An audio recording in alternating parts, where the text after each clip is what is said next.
Russia has not only seen a loss of young, educated men and women from its country, but it's also seen an extraordinary amount of money taken with them. I believe Alpha Bank says, Alpha Bank, I know Alpha Bank. Alpha Bank, in order to be paid by my university in Moscow at one point, they decided that I had to have an account at Alpha Bank. It took me, I think, 2 months of intense effort and bureaucracy to get a card. By the time I got the card, the university had stopped paying me altogether. So I think most of the time that I was involved in that university, I wasn't paid, and so leaving the university and coming back to the UK permanently wasn't really a great loss financially, but I retained contact with my students. I continued to look at theses and so on until, in fact, I'm still doing it. So I still continue to monitor things, but I don't think the university is particularly bothered whether I do something or not. But I think there's a moral duty. You take on a role, you see it through to its completion, at least as far as students are concerned, if it's at all possible. I must say there are times when I've been teaching for various schools and colleges and tutorial groups and bits and pieces when people haven't paid me, and I've just sort of thought, well, it depends how much they lie, I suppose.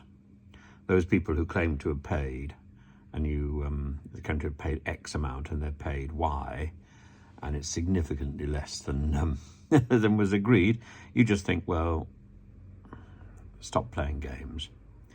And those people who you know can't pay, you continue to work with them. You know, and I think many of the students that I had,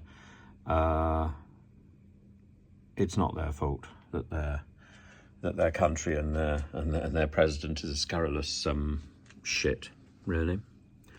So I do what I can. I know that other people in the region, if they criticize the president, they lose their office. I've already given mine up. I spent quite a lot of time as the professor for education. I think I was involved in nursery education or something, and I was moved back to my own subject, which is theology. And about that time, I appeared on TV in Britain, and I was given very firm advice not to go back.